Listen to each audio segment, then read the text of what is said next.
All right. Welcome back to another episode of the Imperfect Podcast. Welcome back. It has been How long has it been? Oh gosh, don't ask me. I think maybe like over 2 months. Dang. It's been a long time since we've recorded anything. Have you guys missed us? Or they're like, finally, man, like these people are not recording anything. Thank God. I don't get to hear their annoying voices anymore. Oh man, it's been it's been a long couple months since the last one. Yeah. It doesn't feel like it's been 2 months, but then we look back, we're like, holy crap, the weeks have just flown. They're flown, and a lot's happened, including the weather, which is kind of nice to, start getting some cooler weather because, it's in the middle of the fall, right? It is the fall. Okay, it's 100%. I don't know about seasons anymore. Hey, if the leaves are falling, it's fall.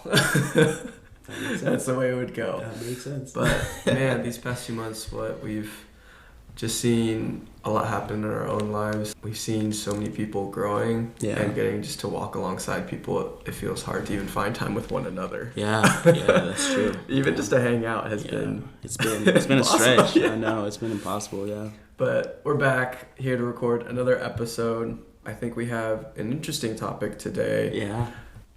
I think it's funny that we're doing it this week just because we've been at it for so long. I think, Akka, you're the one who's most out of it. You're like, I want a podcast, so you went and recorded another episode with our good friend Joey. Is that right? Yeah, but it was something that was already planned. Shout out to Joey. He's an amazing lad. It was one of my mentors that I got to have at the church where I'm at.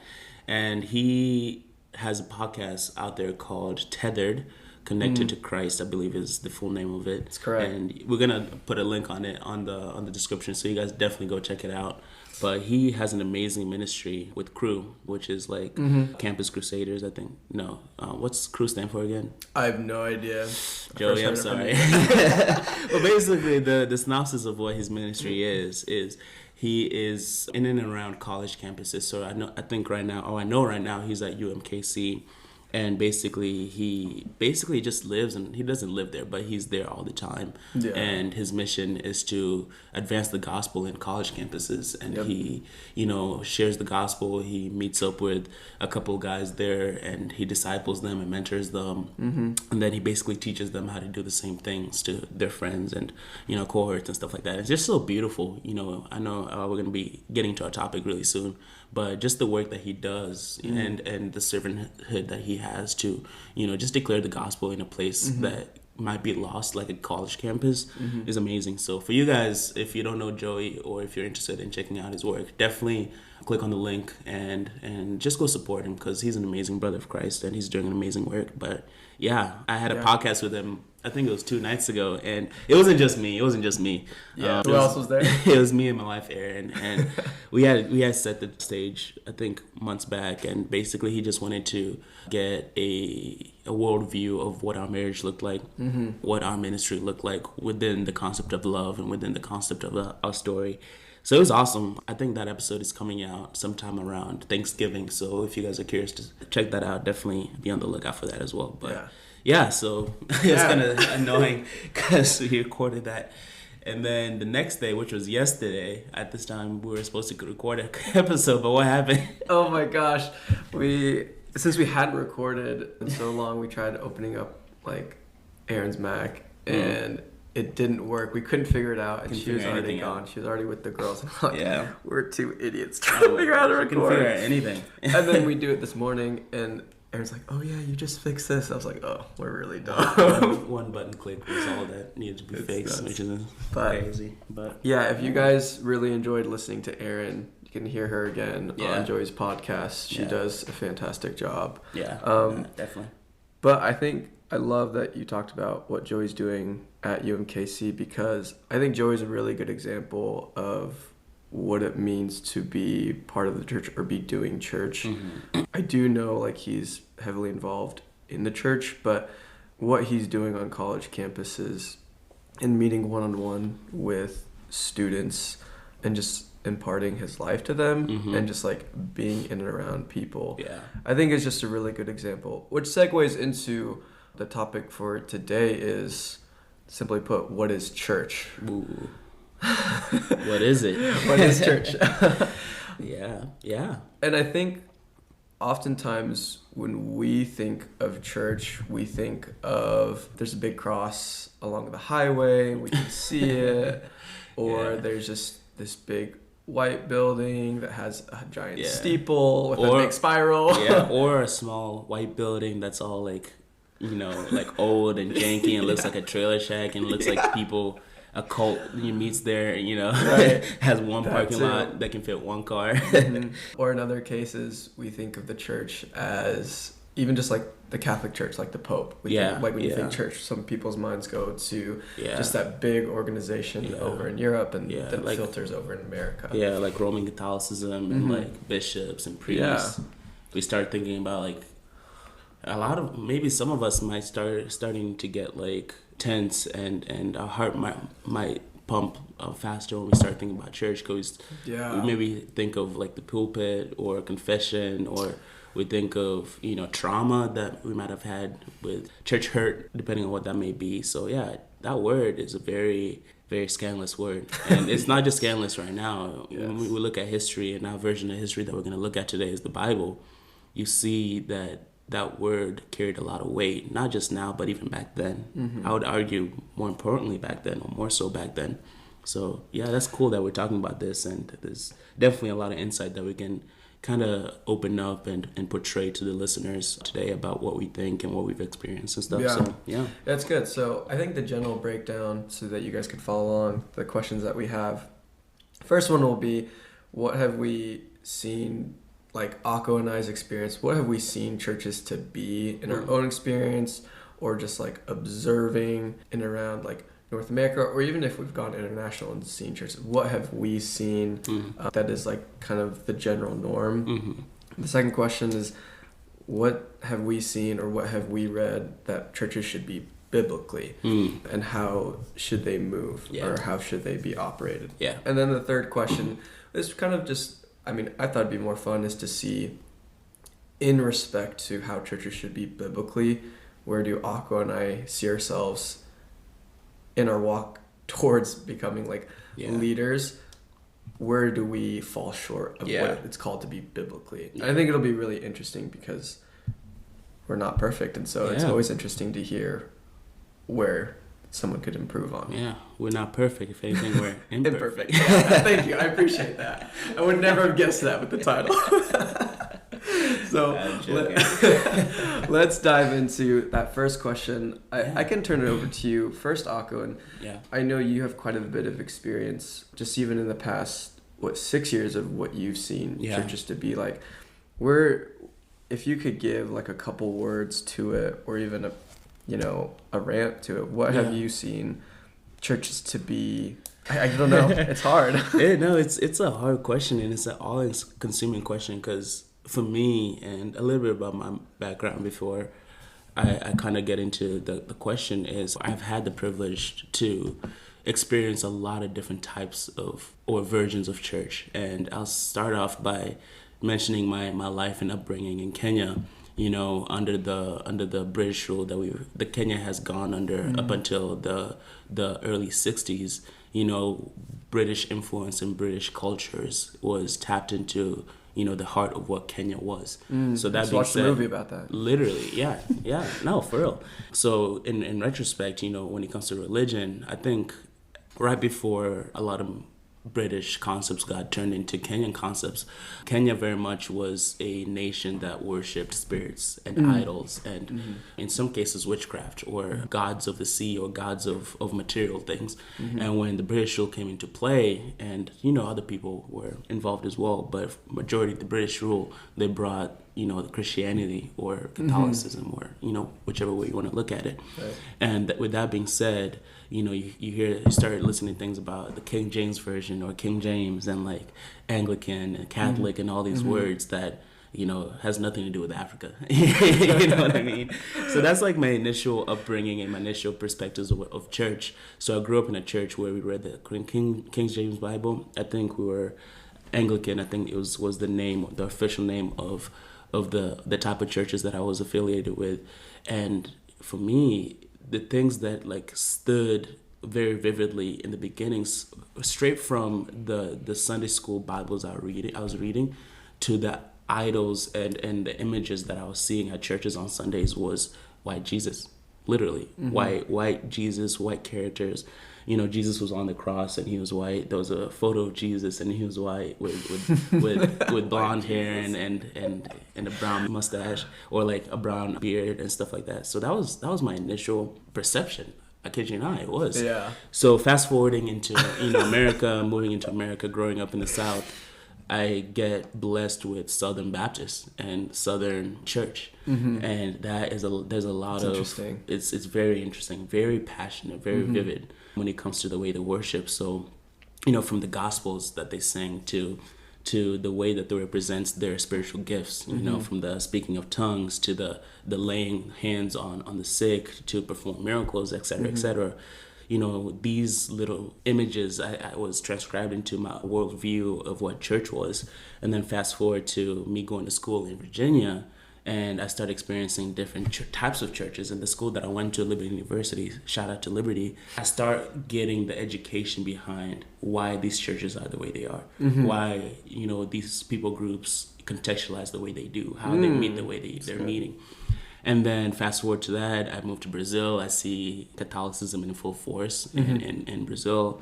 And then fast forward to that, I get to experience how to build a church or how to start a church, under the lens of true fellowship in New York. And then fast forward here. I know that was a rant, but all that being said, I have a lot of different perspectives when it comes to church. So depending on how we break it down and how we talk about it, you can really tap into how this idea might be a little bit skewed, or how this idea might be very biblical, depending on how we look at it. Right. So yeah, hopefully that brought a little bit of insight onto like what I think church is, or how I've personally experienced church. Right. Yeah. What about you, man? What about you? Yeah, I'll get into that. I'm sorry, I was laughing to myself when you were talking about the white Jesus. I was like, man, if it really was white Jesus, I see why he led a life of suffering, because they didn't have sunscreen. Oh my gosh, that's hilarious. In that setting? Yo. It's called Dead Sea for a reason. That'd be terrible, man. I've seen some of my friends who are super white who like never want to go outside. I'm like, yeah, you think Jesus led a good life? Nah, he was white. Man. He stayed outside. Maybe if he was initially white, I don't think that's how he ended up dying. Yeah, he definitely didn't. No. Let's just agree that he was at least tan. He has to be at least tan, or he was covered a lot, man. I'm sorry. Okay. Anyways, I'm not here to debate Jesus' skin color, but I just know this man was burning with a different type of fire. No, it's so interesting for you to talk about your experience, and I've talked with you, Akko, so many times about it, but each and every time you talk about your experience with the way you grew up in Kenya, and even getting to experience different churches, I oftentimes forget that's your experience, because it's just not something I'm intimately familiar with. Like for me, growing up, like I grew up in a church in Kansas, like in like the Bible Belt area, but it was on like the latter half of where the Bible Belt is just like, it's just a thing people do. There's not like a strong fire. And so for me, it was like knew people on Sunday, and that was it. There was no church family. There were church friends. Right? And so I grew up being like, this is just something we do on Sundays, and then you live your own life for the rest of the 6 days of the week. Yeah. I would go to youth group, but it was again just something where my parents said, oh, there's this church here has good doctrine, so I think you're good to go there. And that was kind of the prerequisite. I didn't get to know anybody. Like there wasn't a really strong family unit. And even when I moved into, like when I went to college, I didn't really have that like close-knit feeling, nor when I came to Kansas City. It also felt like, I guess this is like, I don't know if it's a consequence of just how America is, but it was very like consumer based. Like I'm basically shopping for a church. Yeah, no, that's literally that word has been coined. I've heard that word many times. Really? Where you move to an area, and one of the first things that you do. I mean, I've done that myself. Is Yeah. hey, let's go church shopping. Let's go see what church really, like translates to the things that we want. Yeah. Let's find something, or let's find a church that accommodates to our wants. It's Yeah. my want. It's something that I want. So let me go see if the church that I'm looking for aligns to that. So I'm glad that you mentioned that, because that's definitely something that a lot of Americans, I would say me included, have been a part of or do in general. So yeah, whether or not like we're doing it intentionally or unintentionally, that's something that very much is a big deal when it comes to church and defining what church really is. So yeah. Yeah. And yeah, I think for me that was, I mean, it was just like a normal thing for me just to go and like, I'm supposed to go look for a church. And like, there's nothing wrong with like going and looking for a church, but I think that's a general mindset is if it doesn't fit my needs, then da-da-da-da-da. But I guess overall from what I've seen from churches, like I tend to just view churches by like their name or the organization, so to speak. There's a lot of different churches out there, and there's nothing wrong with that. But I think I've placed a lot of importance on like who the pastor is and who is speaking on the pulpit behind like the church itself. And I've seen a lot of churches do that where the church is ran by one person. And I think we've talked about it before, like the downfall of that. I think a good one that we've mentioned that is Ravi Zacharias. Yeah. Obviously he didn't have like a church, but his whole ministry and apologetics was spearheaded by him. Yeah. And so then it all just came crumbling down. And so I've seen churches where it feels like the only reason people are there is because of this one guy on stage. Yeah. And I think that's really, I don't know like how we get away from that in terms like I understand, but in some ways I think it's just the way, at least in my head, just the innate nature of I want someone to do it for me. Yeah. Yeah.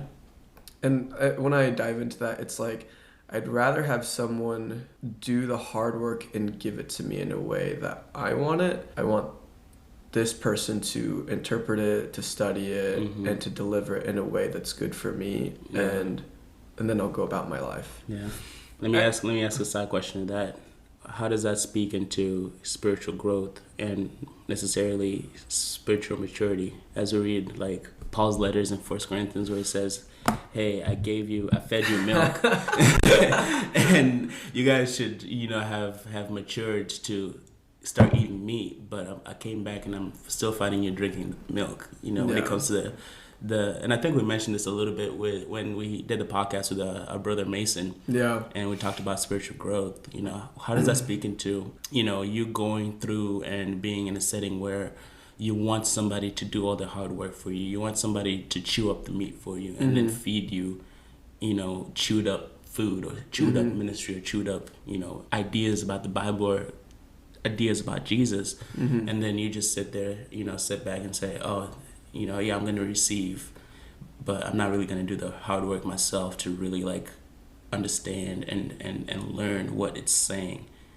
Progressively, I'm gonna do it as a response to somebody else having already done the hard work. Right. Yeah, I think, man, I don't want to just crap on it too much, but I almost think of like, okay, I'm sure this has been coined before, but like fast food churches. Yeah. Like if you think of like, if you think about people, like if you go and ask someone, do you know how to cook your own food? They're like, well, I air fry things, or I go out to eat a lot. Throw in the microwave. Or throw it in the microwave, throw it in the oven. And there's nothing wrong with like oven. Like ovens, okay, I can get down with oven because you can like do like a pretty good stew or a pot roast or whatever. But for the most part, it's like a machine that does it. But like McDonald's, it's like, hey, I want this, and maybe 30 seconds later, you're given it. You're given it, yeah. Right? If you're at a really bad McDonald's, it takes like 10 minutes, but you just live in a crappy state. Of Kansas. Of Kansas, yeah. When I'm talking about that, I mean Winfield, Kansas. That McDonald's was slow. But I think that idea is a little pervasive in the church of where we have forgotten what it means to cook our own food. Or what it means to ask someone to cook along with us in hopes of learning to cook on our own. Okay. And I think that's something I think that might be a consequence of us missing the mark of what the point of church is. And I think the point of church is, or at least in what we've been taught, or at least what I'm figuring out, is you're supposed to cook for other people. Yeah. Yeah. Or with other people. With other, well. yeah, you're supposed to cook with other people and eventually teach others how to cook also. Yeah. Yeah. Right? And if I keep eating McDonald's, I'm never going to know how to make sushi. I don't know. It is. It's a good analogy. Or even like look at it in this perspective. If you never stop eating McDonald's, you'll survive. You'll survive, quote unquote. But what's that doing to your physical body, let alone your spiritual body? Yeah, you're becoming physically obese, filled with the words of or the food that doesn't really edify you. Right. Like it satisfies you, but it doesn't really edify you. Yeah. Satisfaction versus edification. That's a term that a lot of us. What does the word edifying mean? Edifying is recognizing that it's something that is sustainable in the long term. Satisfaction or satisfying is something that is immediate. Like, for example, this food edifies my soul, or this food edifies, the way of life that I'm living. That's something that... It's a building up process. Exactly. Yeah. Whereas, oh my goodness, I'm so satisfied. And that's in the moment. Oh, I've eaten so much. Or, hey, I've eaten this good thing. I'm satisfied at the moment. That means that satisfaction is going to end up like being over, and you're gonna want something more, and usually you're gonna want more of the more that you just had. You know what I mean? Yeah. So so with this idea, I mean, we've kind of broken down what we've seen and kind of talked about the idea of just the danger of churches being held on the one, right? That idea has pervaded, and there are problems within the church that can crop up. Sometimes it gets hidden. Sometimes it actually does come out in such a bombastic way. But I guess moving on to the next question is, what to avoid this, because it doesn't sound good. Like, I don't want to microwave church or microwave God. Yeah. So how do we see in the Bible that it points us of how church should be done? Yeah. Because, I mean, we're not pastors. Like, we're not pastors. We're not. You've been part of a church plant. I have never been part of a church plant. I'm very new to this idea, and I'm just learning about it. So the first thing I can do is just draw on biblical truth to even get a handle of what it's meant to be. And so what do you see, Akko? Yeah, I'm going to start off by saying that there's a lot of different areas that specifically speaks to fellowship or church or worship when it comes to worshiping God. Yeah. And you might see different areas of the Bible or different books or different prophets and authors saying or mentioning how to do worship in a different way. Okay. But when you really look at it, you'll see themes or the same underlying theme when it comes to what true worship towards God and true worship towards other people, which is basically church in itself is. The theme will be the same. And I think one of those themes, or one of the ways you can say that theme in the Bible, I'm going to be kind of focusing on Acts, or the book of Acts today, or the Acts of the Apostles is officially what this book is called. And in Acts 2, specifically coming all the way down in verse 42, it talks about having this thing called a fellowship. What is a fellowship? A fellowship is when you have fellows or other people coming together. Fellowship. Really. Like, this is literally the easiest way I can think of it with my broken down English. Well, I just think of Lord of the Rings, Lord of the Rings, there you go. But a fellowship, or a group of people, or a gathering, I should say, of believers. Fellowship of believers. That's church. When two or more believers are gathered together, I'm there with them. Those are the words of Christ. When two or more are gathered, when more than one person is gathering and talking about the name and the idea and the person and the story and the resurrection and the power and the identity of Jesus is there with them. Therefore, church is happening. Right. That's such a simple concept that has been degraded, has been defiled, that has been over exaggerated, that has been all the big words that you can put on a word.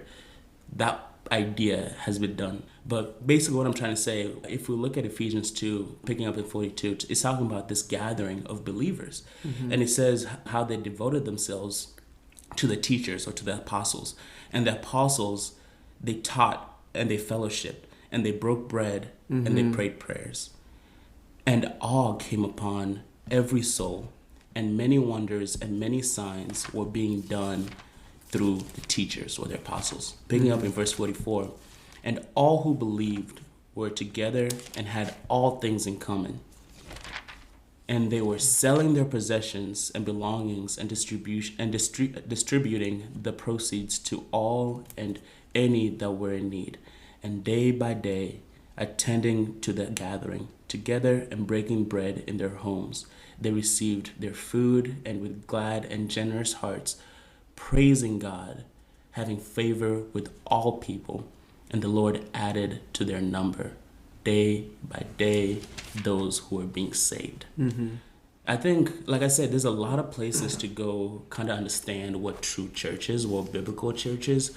But I think Luke, in this part of Acts, in Acts chapter 2, picking up in verse 42 through 47, really breaks down the simplicity of how a church can not just start, but develop, and then in turn be sustainable, and then in the longevity grow in stature and grow in discipleship and grow in the ministry of everyone. And the way we see it is, one of the first things they did is they gathered, they fellowshiped together, or they met up. And then one of the second things that they did is they broke bread. How many times in church do we break bread together?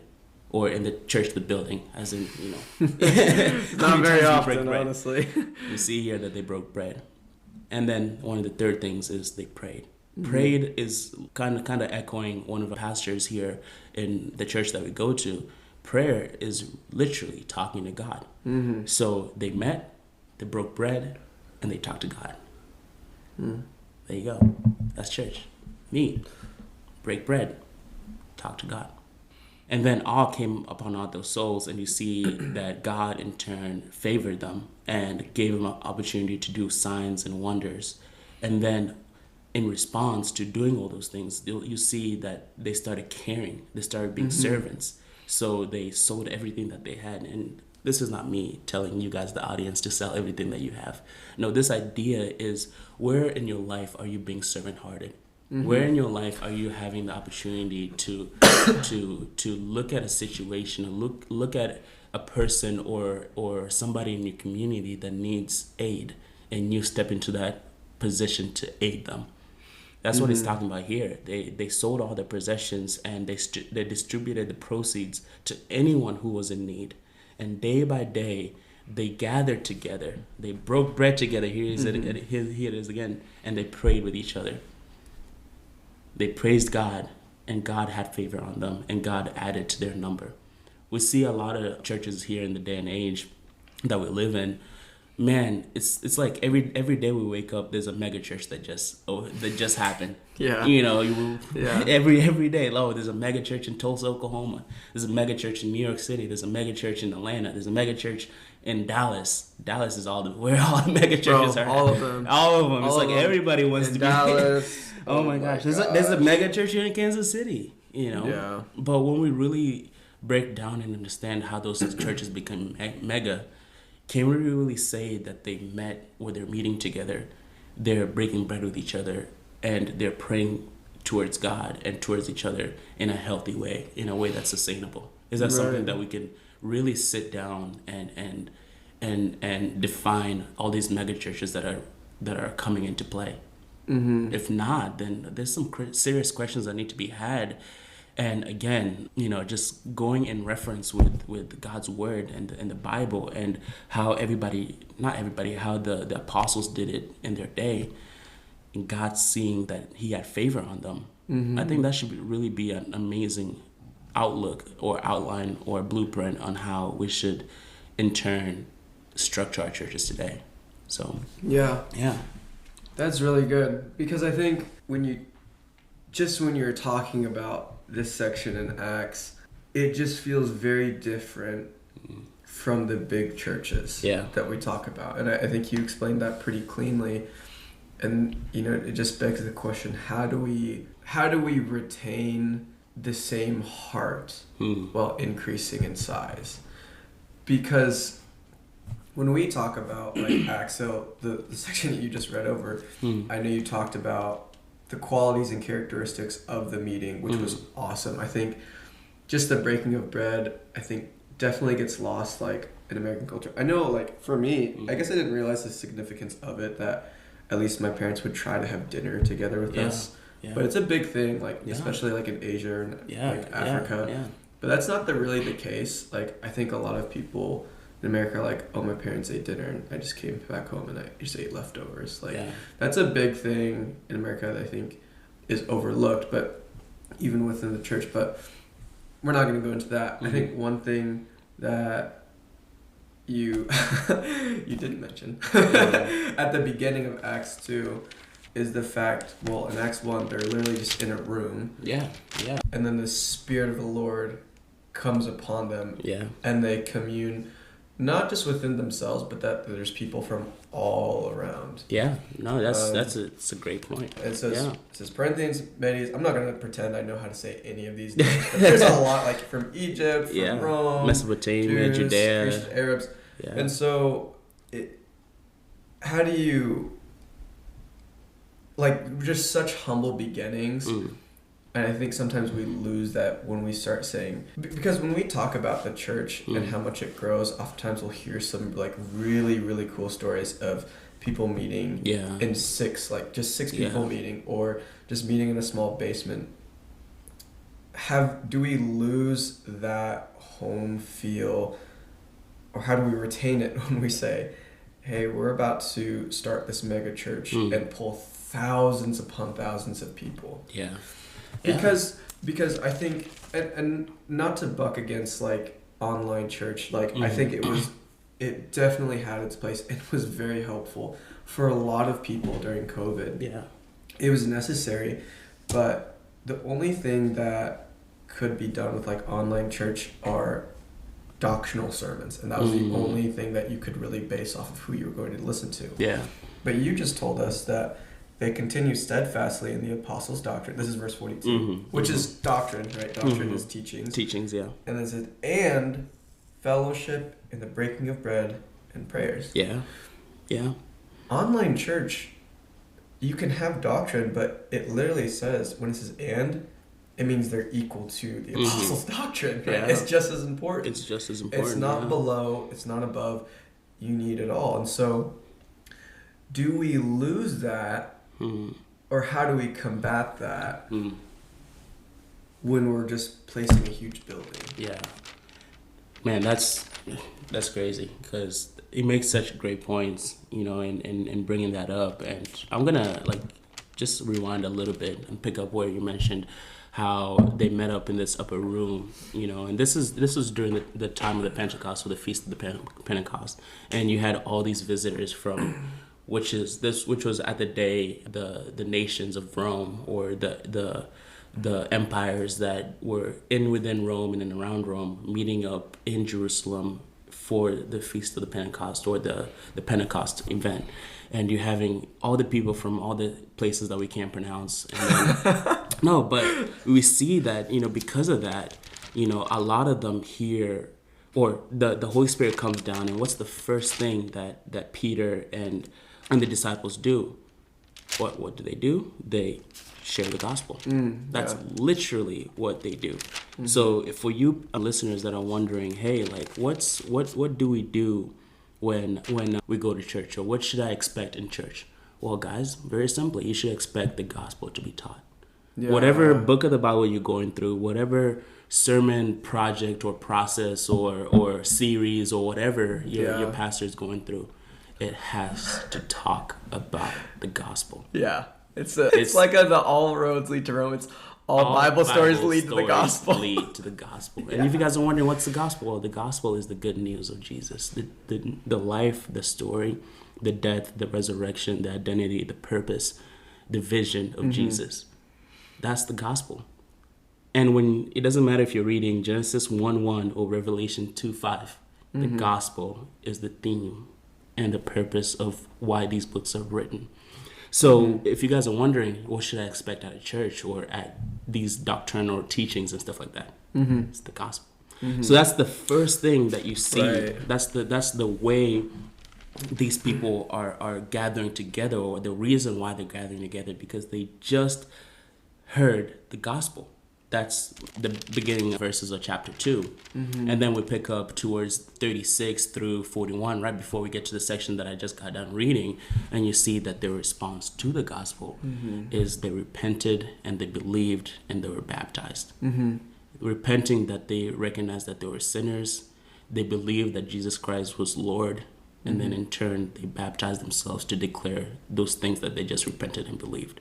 So that's the response of hearing the gospel. So when we like bring church into play, a church is the place where you hear the gospel and then you respond to the gospel. And you hear the gospel through the teachings, you respond to the gospel by repenting and believing, and then you live in concert with one another and in contrast to somebody else, or to the world, I should say. You can read about this in Ephesians 4 when Paul is talking about how when we live life in the body of Christ, it's called unity in the body of Christ.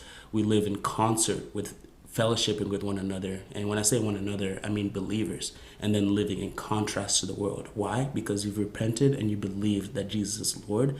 And Jesus has provided a structure in which you can live your life as a believer. And that's fellowshipping with one another, breaking bread with one another, and praying to God.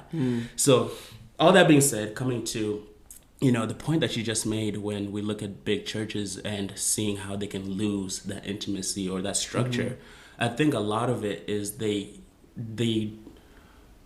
not all of them, but I would say some of them don't maintain that intimacy from when they were meeting at the 6 or while there were 6 people to them meeting when there's 600 or even 6,000. Right. And let's look at Jesus, for example, right? I'm so glad you said that. I was literally about to go there. Literally, let's look at Jesus and let's see.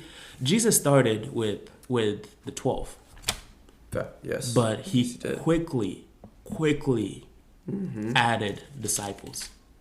I think in all, there's over 100 disciples that are accounted towards following Jesus. And not even, and over 100, there's thousands and thousands and thousands of people who followed Jesus everywhere he went. But Jesus started with the 12, or even the 3, or the little that he had. When we see Jesus go forward from where he started to his 3 years of ministry to where he ended here on earth, he ended 12. When Jesus came back from the grave and was resurrected, Jesus didn't go on top of the mountain and declare that he's alive to the world, or to the followers that he had, the followers that he had built. Yeah, he declared it to the few. He went to the 12. Right.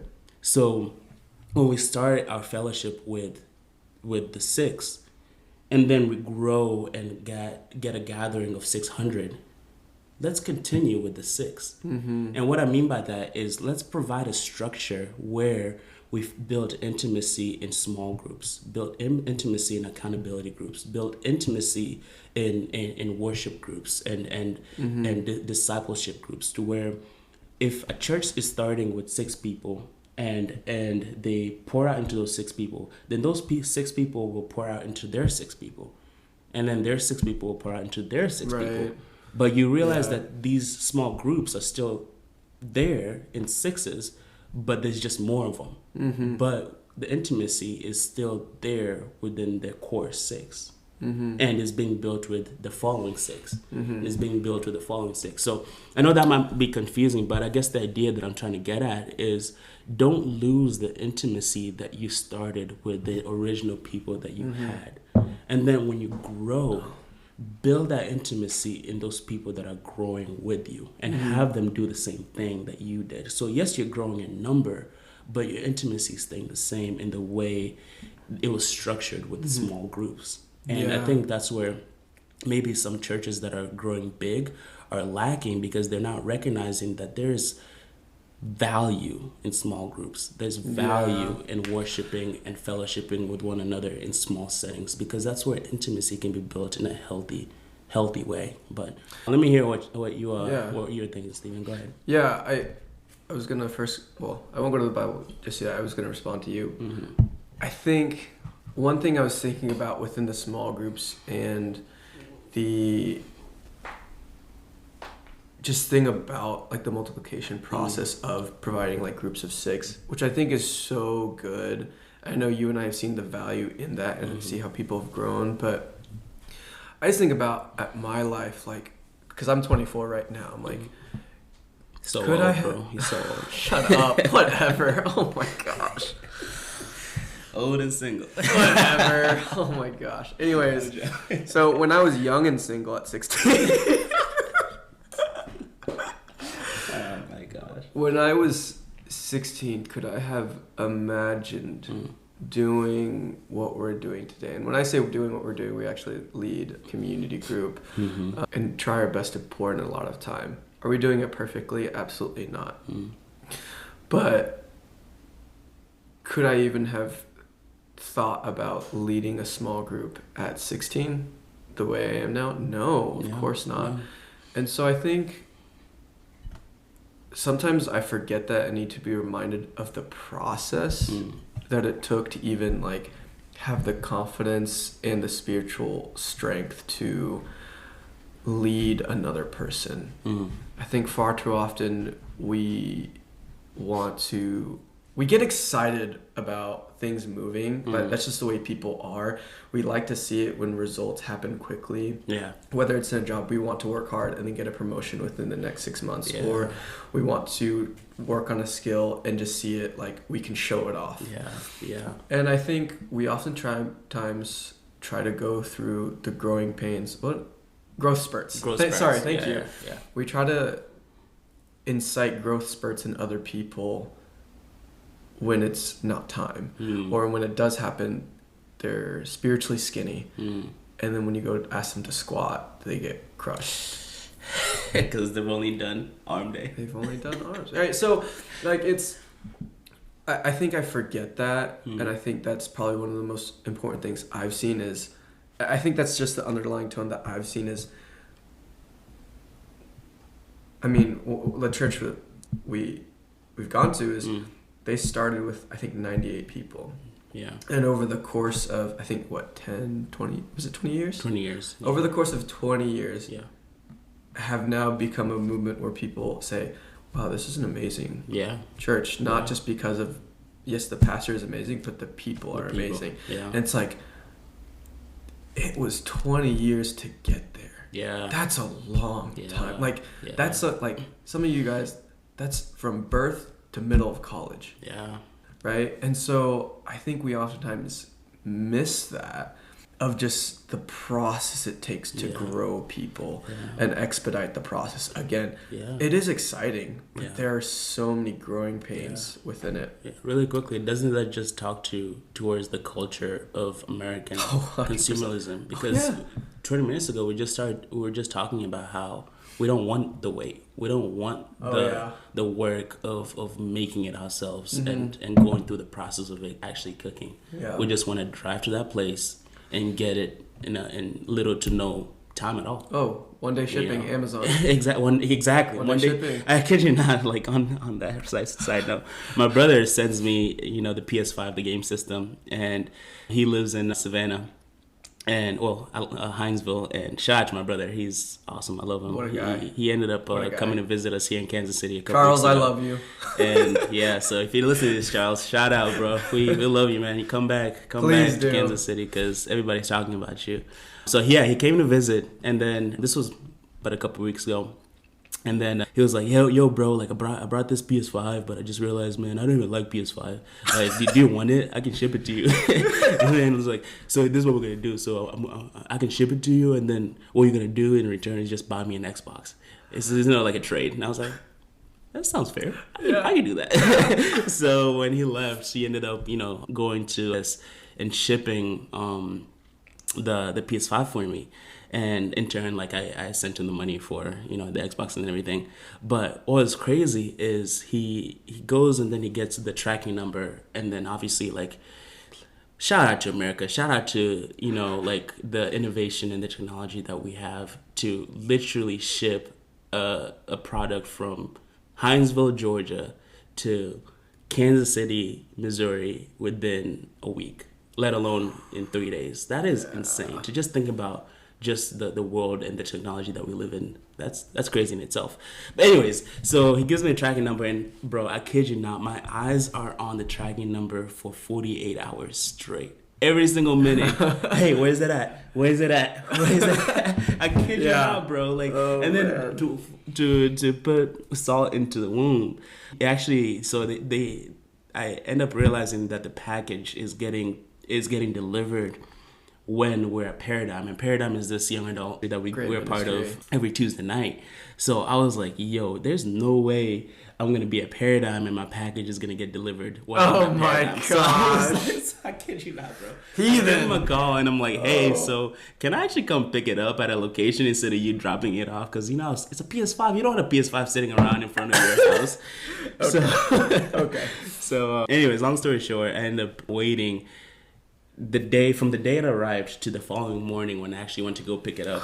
I was just waiting and I was pissed, bro. Like, I was like, man, I just want to have it. I just want to have it, Yeah. But I say that to say, like, isn't that our heart posture and how we are a lot of times when it comes to church and when it comes to this lifestyle that we're supposed to be living? We forget that it takes time and there's a process and there's intimacy that needs to be built, but we just focus on the results. Mm-hmm. We just focus on the delivery. When is it going to be here? Right. Where can I go get it? Right. Like, what are the numbers for it to, be right? I just want it. I just want it now. Mm-hmm. And we forget everything that you just mentioned, bro, in the sense of great things come to those who wait. That's not a biblical term, but that's a common term that we all are familiar with. Mm-hmm. So that aspect of waiting and being in the moment, being intentional, and this word I've been using a lot today, building that intimacy with one another is something that church is lacking in this day and age. And a lot of it is at its own fault, but also a lot of it is because of the culture and the day and age that we live in, unfortunately, because it pours out into everything that we're a part of.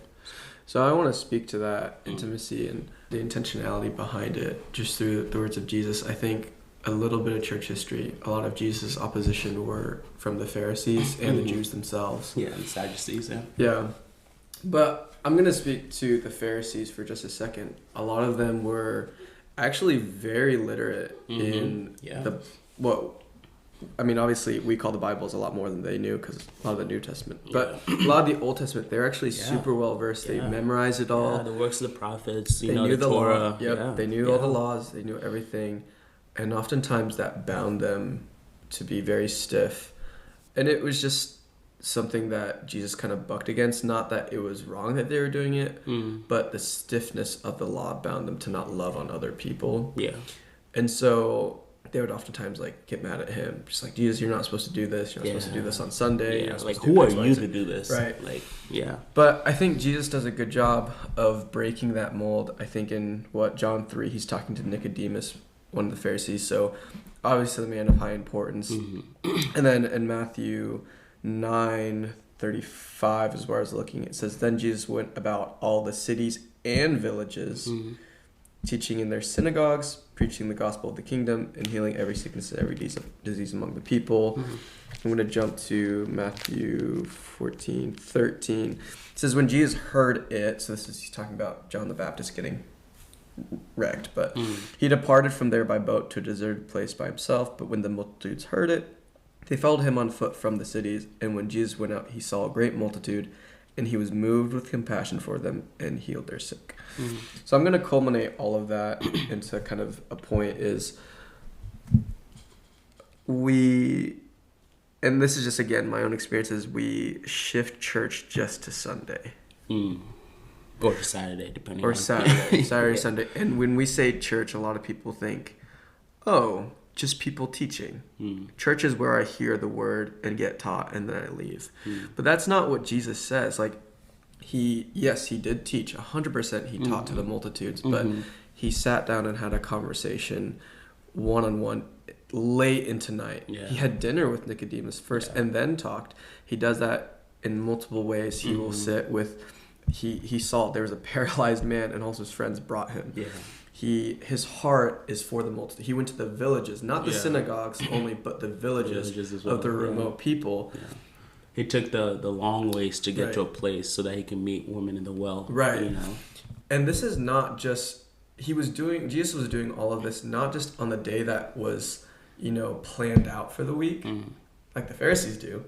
He was doing it every day with people around him. And so in that, it's like, okay, how much of our church life has been centered around Sunday or Saturday, like you said? How much of our week has been centered around preparing for an hour or 2 hours for Sunday and not being every day? Every day, yeah. Right? Yeah. And I think Jesus lays it out is his heart for people. I'm reading this book, Gentle and Lowly. It's really good.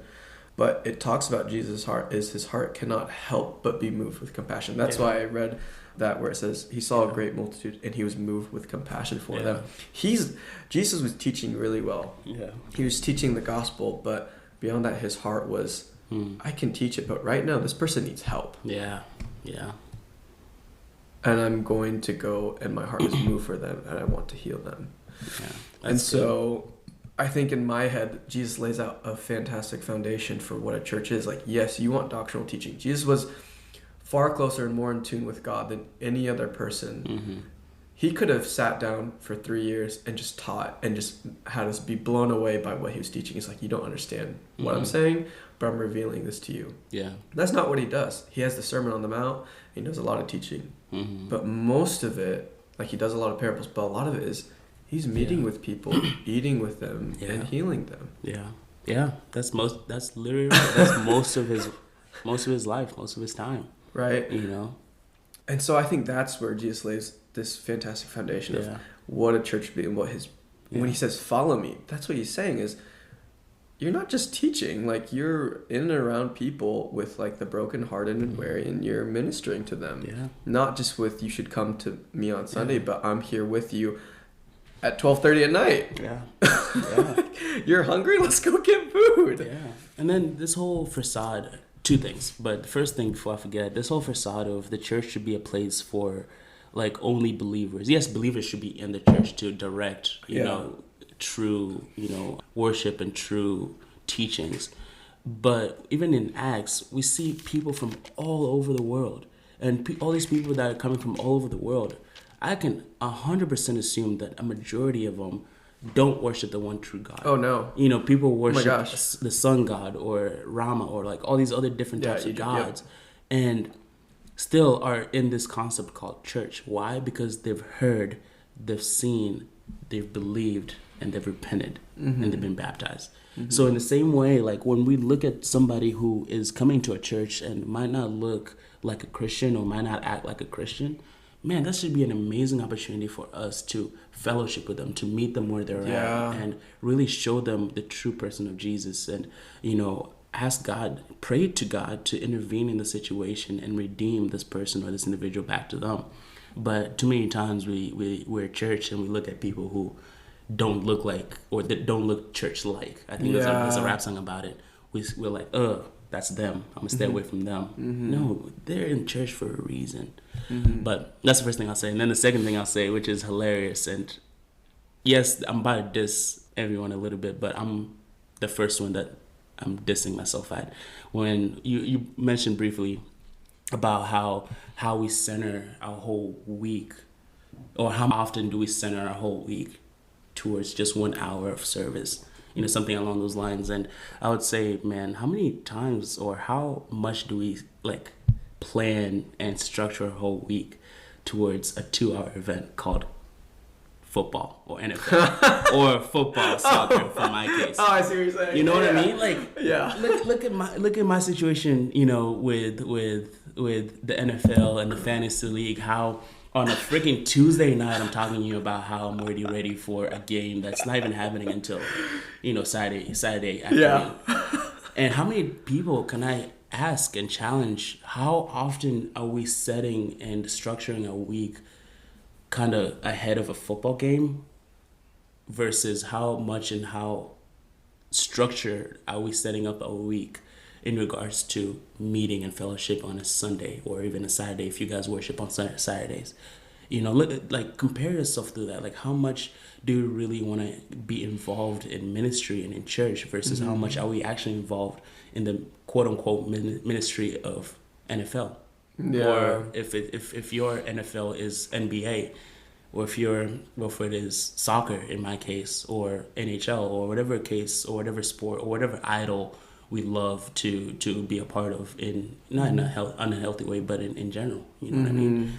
So I just wanted to put that out there for myself first and foremost, and then for you guys who might be in that season of your life where you're battling these things or you're thinking about these things. But yeah, bro, to kind of like let's wrap up here. To kind of wrap up because we always run behind on time, and I don't want Aaron to just have to edit so much. But yeah. I think just in respect, again, we're gonna, this is the third question, is just even with like that pretty blatant, definition of what Jesus is doing to embody the church, because he is the cornerstone of the church, and if we're supposed to be built upon him, even though the cornerstone is placed in such a way that makes so that everything, all the other stones are built upon it. All the stones are supposed to look like the cornerstone. Yeah. But they're built upon the cornerstone. I guess the third question is, in what ways is challenging for us in our own nature? And you've touched on it a little bit, but in what ways for us do we feel like this is something that would challenge me? And I can go first easily to kind of explain it. Is, from the start I said, hey, the way I grew up was you just went to like church on Sunday and you just heard a word and then left. And I'm very much a person like growing up who just kept to himself, and I just had my day. And I think there's a lot of people who say, I just need my day. Yeah. I just need my day alone. Yeah. Right. And I think where I would struggle in terms of where I do struggle is the way Jesus walks is when he had my day, his my day was his time with God. All the other times he was on. He was like, quote unquote, on for other people. Yeah. And so I struggle with even Jesus' life where he always had his disciples around him, and if he didn't, he was praying, but he would always include his disciples in on his thoughts. Not all of them, but a lot of his thoughts and what he was doing and ministering to people. I know that's where I struggle, even though I crapped on it. I do struggle with pushing people towards Sunday or specific times. I don't do a really good job of incorporating people throughout my week and what I'm doing. And that's something that has been really challenging because it's not in my nature to be that way, but that is what Jesus does. Yeah.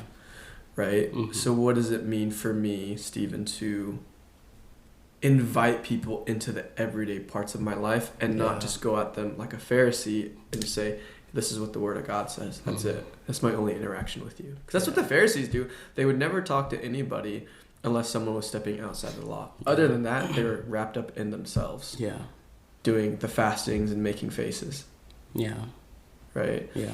So that's where I see like my challenges. Inviting more people and just creating a home. Even though I live in an apartment, creating a home that is okay for people to come into. Yeah. Right? Yeah. Yeah, no, I think that's pretty good. And it really speaks onto, yes, you said it's your struggle, but it's actually something that I would argue you're living it right now. Or you're in the midst of that struggle in the sense of, yes, it's something that you maybe might not come naturally for you, but it's something that you do in turn challenge yourself and kind of go against the grain and saying, yeah, I might not be natural in this, but it's something that I strive to do more of and learn more of and learn how to do it better and to do it more consistently, So I think that's definitely something that I can add there as a caveat. I mean, obviously you're not perfect or you're not mature in that regard, but it's something that you've noticed, and that's the first step in recognizing that, hey, like this is something that needs to be rectified, is understanding and realizing that it's something that you're not as strong as you would like to be in. So I think that's awesome and honorable for you to definitely mention that. I think along the same lines for me, I think it's the aspect of, or I know it's the aspect of recognizing that being a leader is very important. And I want to say leader in the sense of church and leader in the sense of being in fellowship with other believers and also in ministry with those who are not believers. And I guess the way I can underline that is, for me growing up and even right now, never did I think that I was ever gonna have that word leader be associated with me. Not when I grew up, not when I left for college, not when I was even in college, and even when I certainly came out of college. Those are words that other people started saying towards me, and it was just so hard for me to receive it and receive it well. So I've always, and I continue to have this battle, this mini battle with myself and my heart about, am I actually a leader? Am I actually somebody who other people can look at and follow? And if they are looking at me and they're following, are they actually following somebody that is genuine, or are they following a farce? Yeah. You know, that has been something that I've been really, really battling with I'd say the last 5-6 years. Actually, no, I lie. The last 24 years of my life. You know? Yeah. And you're old, bro. Yeah, right. Bro, I'm bald, man. If you guys oh my gosh. Old and bald. But yeah, bro, that's something that I definitely struggle with. And you know, it takes a lot of people and it takes a lot of reading for me to realize that yes, I am a leader. And a leader is not supposed to be perfect. And I can go on and on about who a leader is supposed to be for. But for my purpose, as Akko, me speaking to Akko, it's recognizing that, bro, you're never going to be that leader you think a leader is. You know what I mean, bro? You're never gonna, you know, like, be that strong. It's not you. It's not about you. It's about the God in you, you know? And I think that's just where I'm living right now when it comes to being in the church and being somebody that is influential in the community that I'm a part of, and recognizing that, bro, yes, you are not going to be that strong leader. You are not going to be that strong and influential person that people follow or people want to follow. If anything, it shouldn't be that. Right. If anything, you should be following Jesus and recognizing that Jesus has already done everything. And for you, you're just basically copying and pasting everything that you're learning when you look at Jesus. And then that copy and paste is what other people are going to be seeing. Not your own draft, not your own, you know, ideology or XYZ. And I wanted to go into the Bible and kind of touch on ideas of that, but I'm going to just hold back and not. But if you guys are wondering where I was going to read from, I'm just going to mention it. It's from 1 Timothy chapter 3, and then it's the first part of 1 Timothy 3. So if anybody is out there and they're probably like thinking the same things that I'm thinking or have struggled with the same struggle that I'm struggling with, I think that's such an amazing place to start, because when Paul writes to Timothy, I would argue, I don't think Timothy is at the place where he's mature, not only in his age, but also in his wisdom and in his structure. But Paul is writing to him as somebody who he knows has Jesus in him, and he knows that has the potential to become a leader, not just a leader, a great leader. So for you guys that are, guys and girls, I should say, are along the same place that I'm at, definitely use that as reference and really break down what Paul is telling Timothy in that area. But yeah, bro, I think that's where I would definitely say I really fall short and struggle in when it comes to just being there in church and recognizing my position within the placement that I'm in. So yeah, let me round this whole thing off just by responding to you. Is I think oftentimes it's when we get those labels, as we learn more about what it means to either be like a servant or a leader or a spokesperson, counselor, whatever title you want to use, we can see attributes of ourselves fulfilling that title, but other times we fall drastically short and we kind of like what you said, we feel like a farce or like just a paper tiger, if you guys know that reference, or just that saying, or just a fraud. That's probably a good word. And I think what you kind of drew on, and I think it was biblical, is actually Matthew 10 through 20. This is actually, it's not the same situation, but the same idea is when you're placing yourself in a position of leadership, you can't always have the answer because there's going to be something that you just don't know. And so this is Matthew 19:20. It says, "But when they deliver you up, do not worry about how or what you should speak, for it will be given to you in that hour what you should speak. For it is not you who speak, but the Spirit of your Father who speaks in you." And I think that's something that we'd want to hold fast to, or just hold on to really tightly, because it's very easy to think you have everything together, and then when you don't, your world comes crashing down. But it says when you don't know what to say, the Spirit of the Lord will give you words to utter as you rely on the Spirit. And I'm going to parallel that again with where we start out, was actually Acts 2. Those guys actually couldn't speak at all. They were scared. But as soon as the Spirit of the Lord came upon them, they spoke in tongues and were able to speak, and all those around could hear them in their own language. They didn't take language class. They didn't do any of that. They didn't take linguistics or take another language, but the Spirit of the Lord came upon them and spoke. And so not just in language, but in perspective and in lifestyles that you've never experienced, the Spirit of the Lord gives you words to speak and minister to those around you. And I think that's the amazing part about what the church is it says the starting point was the Spirit. That's where it was in Acts 2. And this is what in Matthew it's saying, the Spirit will give you words to speak. And so I think as you, Akko, continue to rely on the Spirit, you won't be all right. Right? But, that's just what I think. That's good.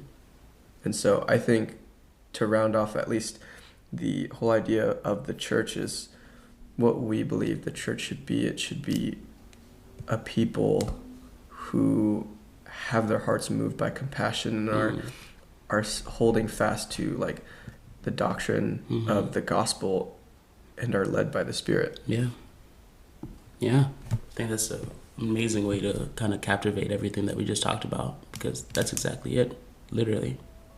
So hope you guys enjoyed listening. Actually went pretty well for not doing it for a while. So shout out to all you guys that listen. Also shout out to Aaron that's going to be listening to this and recording this. We love you. Akko loves you a little more than I do.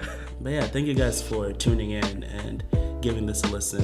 And definitely shoot us any comments, any questions, any responses that you guys might be going through. And definitely, any last words, Steve? No, it's good to be back. Honestly, it's good to record again. It's always fun to record with you, Akko. Same here, bro. Same here. Our listeners are probably like, man, just shut up. Just shut up. It's already an hour and 12 minutes, man. All right, let's go. See you. See ya.